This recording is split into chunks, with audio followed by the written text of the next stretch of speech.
Because nobody submitted anything for this week's first page feedback, I'm going to delve into some public domain works. First up is The Eye of Argon by Jim Theiss, originally published in 1970 in OS Fan magazine. This is a very long and storied story, as I said earlier when you couldn't hear me. It's widely regarded to be the worst fantasy story ever published, which is maybe not fair completely, but it's... we'll get to that. Used to be a tradition at SF cons. I don't know, maybe it still is somewhere, but haven't heard of it for quite a while. Where people would take turns reading it. They start off reading it, and you read until you can't keep a straight face anymore, and then pass it to the next person. They don't really do that anymore, I think, because it's considered a little mean to mock the story. Which, it is. It kind of is. But, well, you'll see when we get into it. There's reasons for that. I'm not going to do that, though. So this is a page all about constructive criticism, and I think there are some instructive things to say about this. Let's see. So I've always really had a kind of a connection to the story since the early or late 80s when I first discovered it.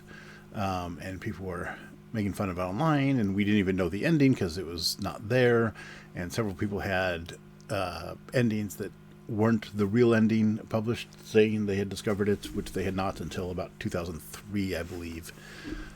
Like I said, there's a long history of this thing. There's a lot of lore wrapped up in it. But so there's also several typos throughout the story, and the tradition at the sci-fi con reading parties was to read them as close to how they were written as possible, which I'm also not going to do. These days, most typos can be fixed. We have automated spell checkers, which they did not have in 1970. So most typos can be fixed even before it goes to an editor, so there's really nothing instructive in pointing out the typos, so I'm not going to do that. And it's not, I'm not saying it's a well-written story, because it is not by any means. There is something about it, though. There is certain heart and a earnestness, or a swaggering boldness, perhaps, you could say. So say what you want about it. It was published, and it was complete at the time it was published, which is more than, 90% or more of writers can say about their stories. So that's great. That's their, like I said, I always had kind of a connection to it because it does have that heart to it, I think. And I've referenced it a few times in my own novel, Yagmar the Barbarian, The Singer and the Staff. Griegner is one of the many influences of Yagmar, along with, Conan, Kroll, and also Fafhrd, Drizzt, and very other vowel-challenged heroes. So, I'm not going to go on about how silly the story is or how funny it is, even though there are bits of it which don't make a whole lot of sense. But without further ado, let us continue. Let's go into it. I'm going to read it first, and then I'm going to go over and give some feedback about it. And it's going to read it straight through as much as I can without laughing, which I'm going to try to do. Okay, so the weather-beaten trail wound ahead into the dust-racked climes of the barren land which dominates large portions of the Norgolian Empire. Age-worn hoofprints smothered by the sifting sands of time shone dully against the dust-splattered crust of earth. The tireless sun cast its parching rays of incandescence from overhead, halfway through its daily revolution. Small rodents scampered about, occupying themselves in the daily accomplishments of their dismal lives. Dust sprayed over 3 heaving mounts in blinding clouds while they bore the burdensome cargoes of their struggling overseers. "Prepare to embrace your creators in the Stygian haunts of hell, barbarian," gasped the first soldier. "Only after you have kissed the fleeting stead of death, wretch," returned Griegner. A sweeping blade of flashing steel riveted from the massive barbarian's hide-enameled shield as his rippling right arm thrust forward, sending a steel-shod blade to the hilt into the soldier's vital organs. The disemboweled mercenary crumpled from his saddle and sank to the clouded sward, sprinkling the parched dust with crimson droplets of escaping life fluid. The enthused barbarian swiveled about, his shock of fury red hair tossing robustly in the humid air currents as he faced the attack of the defeated soldier. Let me start over that one. The enthused barbarian swiveled about, his shock of fury red hair tossing robustly in the humid air currents as he faced the attack of the defeated soldier's fellow in arms. "Damn you, barbarian!" shrieked the soldier as he observed his comrade in death. A gleaming scimitar smote a heavy blow against the renegade's spiked helmet, bringing a heavy cloud over the accordion's misting brain.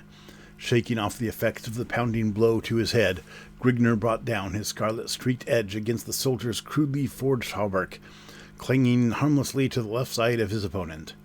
The soldier's steed whinnied as he directed the horse back from the driving blade of the barbarian. Grigner lashed his mount forward as the hoarsely piercing battle cry of his wilderness-bred race resounded from his grinding lungs. A trilling blade bounced harmlessly from the mighty thief's buckler as his rolling right arm cleft upwards, sending a foot of blinding steel rippling through the Cimmerian's exposed gullet. A gasping gurgle from the soldier's writhing mouth as he tumbled to the golden sand at his feet and wormed agonizingly in his deathbed. Okay, so it's a lot of adjectives. That was actually kind of hard to do. So, yeah, let's talk about it a bit. Okay, first off, a lot of adjectives. Weather-beaten trail. I mean, like everything has climbed to the barren. Land only has one word. Hey, dominate a large person, Golian Aaron. Yeah, the tireless sun casts its parching rays of incandescence. But you can picture this, right? I mean, that's a lot of adjectives, but it does draw the picture. You've got, in one paragraph, you've got this dismal, gray, dusty, hot land. It's uncomfortable and horrible. One thing, let's talk about paragraphs here. So right here, small rodents scampered about. I would have right here, I think this would make a major change in it. Just add a paragraph right there. So here you have one paragraph describing the whole thing. Then you got another paragraph where the action starts. Dust sprayed over 3 heaving mounts and blinding clouds while they bore. So this isn't part of the description. This is part of new action coming in. And then go into dialogue and death and fight scene. Let's see. Oh, I did look it up. Sward is a real word. It means the top layer of soil, especially one covered with grass.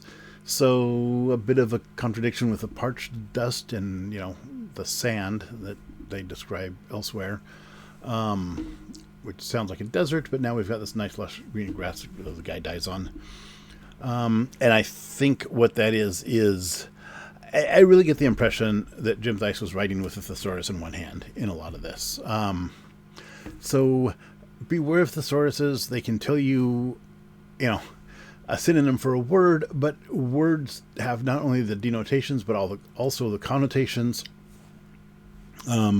which a lot of, modern good dictionaries will give you. Thesauruses will as well.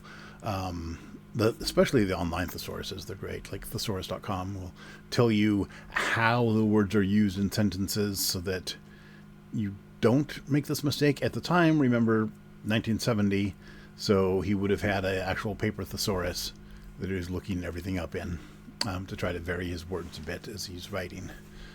Or maybe it's just he has a lot of vocabulary, which is weird. A lot of weird, not that it's weird to have a lot of vocabulary, but he has a lot of vocabulary, which is weird. His vocabulary is weird. He knows a lot of words, but I'm guessing thesaurus. So let's see here. Where else? Killing the soldier. Okay, is the description over the top? Again, you can't deny the picture it paints, right? You know how the soldier died. You can see this in your mind quite clearly. His laying on, it's kind of over descriptive. Maybe I should even give a content warning at the beginning of this, but I did not. Sorry. So there is some really gross description there, but it is there, right? And it also, the picture of the death being that grisly, it really drives in. This is not happy, fun action going on here, right? Conan, you get the impression he was having fun with it. This is not fun. This is violence. It's visceral. It's horrible. and he describes it as such. So by giving this level of detail, he gives it that, he changes the tone from, like in Yagmar, there's a lot of violence, people killing each other, and it's action, right? This is something the producers of the A-Team created to describe the difference between action and violence. Is in action, people might fall down, but in violence they will bleed. Violence has consequences, which this does. Violence is blood, violence is gross and dirty and horrible, which, that can occur too. But your story, when people fall down, when you don't describe the blood, when he swung forward with a sword and the soldier lost his life, the end, and that's all you say, it lessens the impact of the violence and makes it more action instead. And that's a choice, right? That's not one is better than the other, or one you should do and one you shouldn't do. It's just depending on how you're doing that, it's a choice on what you do, and choice of the tone you want to set. I've written 2 novels now that have a lot of violence in them. Well, 3, but anyways, so Yellow Tape and Coffee, I had very much violence as violence. It was bad. I focused more on the emotional impact and the consequences of it throughout the violence, and it was something to be avoided. In Yagmar, the violence is action, and it was, fun killing creatures and people, if that could be fun. But it was action. It was exciting. It was, moving the plot forward. Well, they're both moving the plot forward, of course, because all scenes should move the plot forward, including violent scenes, including action scenes, including sex scenes. All of that is, in service to the plot. And if not, you probably don't need the scene. This is definitely in service to the plot. It's setting up everything, right? So yeah. Let's see here. What is I saying about that? Okay, it's important to keep track of the description, right? I think so. At some places, Theiss kind of lost the thread here. So missing brain, when Grigner gets hit in the head, there it is, right there. A gleaming scimitar smote a heavy blow against the renegade spiked helmet, bringing a heavy cloud over the accordion's misting brain. So we don't know that Grigner is the accordion to begin with. We figured it out through context clues here and later in the story. And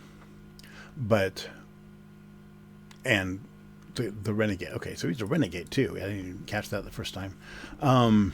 He's a barbarian, thief, and renegade was all ways of describing Grigner. And he's got a helmet, which is interesting, because he's not wearing a helmet in any of the pictures. Anyway, shaking off the effects of the pounding blow to his head, right? So we know the next line that it was Grigner who got hit in the head. But misting brain really sounds like he's dead.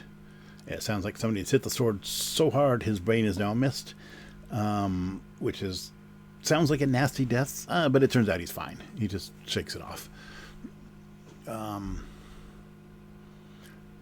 Yeah, so his steel shield from earlier is now a buckler. That's a thing. That's an easy fix, right? Read through it, and you want to check that kind of thing.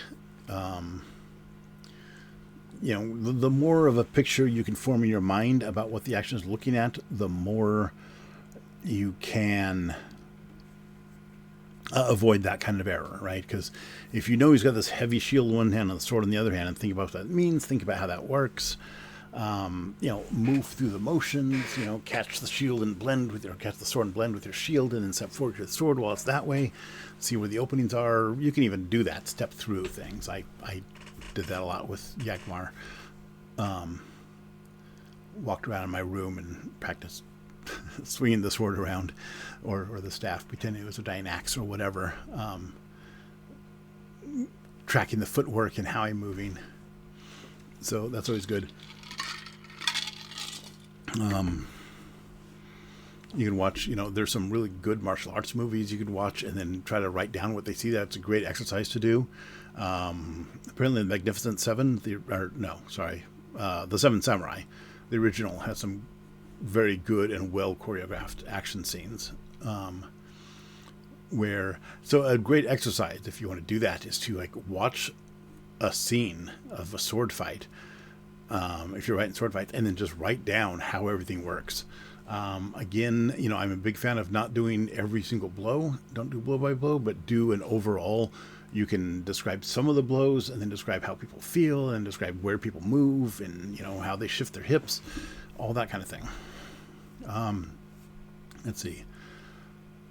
Okay, the last paragraph. Yeah, let's go there. So this one paragraph should be many. So in dialogue, every person who speaks gets their own paragraph, right? Which he did correctly here and throughout. Here's somebody speaking. Here's a paragraph. Here's a paragraph for the rejoinder. That mean barbarian is a new paragraph. Next person speaking. It's all good. Well done.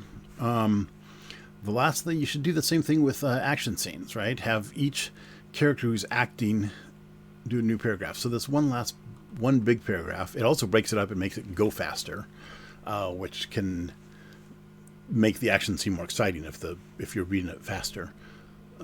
Short, choppy sentences are good too sometimes, but not always. And you want to vary the length of sentences, of course. That's all basic stuff. Okay. I don't know if I've mentioned that before. The sentence length can be a huge indicator. When I'm writing lots of action real fast, I shorten the sentences a lot, and sometimes make it very choppy and staccato for a short time. Longer sentences are more contemplative. It takes longer to get to the end of them, and you have to think, hold the whole thing in your head as you go. It varies the tone, the sentence length, and how you break them up. And paragraphs will make things go faster. So yeah, give me an example. So right here, gleaming scimitar, smoked a heavy blade, right? So here's a scimitar brought by the soldier, right? So here's the soldier's action, even though it references Grigner, the accordion, is in rain. So next action is Grigner. He brings down his streaked edge against the soldier's crudely fought hauberk, blah, blah, blah, claiming harmlessly to the left side of his opponent, so he missed. He swing and a miss. Okay, the soldier's stead, he keeps saying stead, it's steed. So soldier's action, Grigner's action, new paragraph. Grigner lashed his mount, all this is super easy fixes like this. Lash his mount forward. I don't know, but this grinding lungs. He uses a lot of adjectives, which are probably not necessary. I mean, really, say I wanted to rewrite the sentence, right? It starts out this way. Leashed his mount forward. It's a hoarsely piercing battle cry. How about just he lashed his mount forward as let's get rid of the adverb, as the piercing battle cry of his wilderness-bred race resounded from his lungs. I mean, that could work. Maybe a different adjective there. Of course, his battle cry is mrifk, so maybe it is grinding lungs. Anyway, so truly blade bounced harmlessly off the mighty Theiss buckler. So that's again soldier's action. The trolling blade is from the soldier. As his rolling arm cleft upward, sending a foot of... Okay. So that's together soldier. It's one sentence. And again, here's an exception to the paragraph rule because it's a single sentence. Starts with soldier's action, ends with Grigner's action. And then again, the soldier's action as he dies. So that's that. Let's see. So yeah, that one paragraph, break it up into 6 pieces. 1, 2, 3, 4, 5, 6. Yeah. I lost track of where I was. Okay. 1, 2, 3, 4, 5. Yeah. Lots of pieces. And again, it makes it easier to track. Grigner, soldier, Grigner, soldier, Grigner, soldier. Dead. And there were 3 soldiers to begin with, but I only see him kill 2 of them. Maybe he kills the next one on the next page. But okay, so what's the summary, right? Overall, let's look at the world building. We've got this horrible kingdom, parched land, dry, dusty, We got two different kingdoms. We got the one from, we got what, the Accordian and Cimmerian. Are they at war with each other? We don't know. Or is this Grignr himself? For some reason, these soldiers attacked Grignr the moment they saw him. So it starts off with this fight, right? It starts off, the soldiers are chasing him or coming after him. But they caught up to him and he killed them. So we know Grignr is not from here, right? He's a Accordian, not a Cimmerian. So is he an enemy? Like, are Accordian and Cimmeria at war, so Grignr's an enemy? Or did Grignr steal something? He's referred to as a thief, so maybe. Maybe they just don't like barbarians. Maybe he's an enemy soldier. Maybe, I don't know. What did he do? Right? Why are they attacking him on sight? What did he do? So it raises that question and makes us curious about that answer. Are they at war? Is this just Grignr himself? I suspect it's actually Grignr himself for some reason. I think he stole something, or they think he did, or they just hate him. I'm not sure. I don't actually remember what the answer to that question was, or why they're after him. But yeah, so, you know, one page, we've got two kingdoms, a hero, and enemy. So it's good setup. Starts with some action. We learned things through the action, which is good. The action should teach us about the world, right? Especially in the early action scenes. You know, everything in here we know this is swords. Well, it's swords and sorcery, but we know so far there are swords, right? We've got people riding horses and killing each other with swords, so we know it's a medieval-ish setting. Your typical, you know, Conan the Barbarian or D&D world setting. We don't know about the magic yet. I believe we learn that later. It is firmly swords and sorcery. But yeah, that's the Eye of Argon, and why it's maybe worth taking a look at, despite its reputation. So thank you very much for joining me. If you'd like to submit something, if you have any kind of writing, usually prefer works in progress. So something, you know, it can be at any stage of development, really. Something you're just starting writing, something you've written and would like some feedback on the first page, maybe not published, maybe it's already published, and you're curious about what I'd say about it. So yeah, you can go to my website and submit something.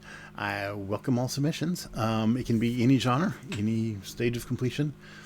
The link will be in the description to this video on YouTube. Or you can just go to my website. You'll see it. It's pluther.us. And you'll find the submission form there. Just go to the link at the top that says submission for first page feedback.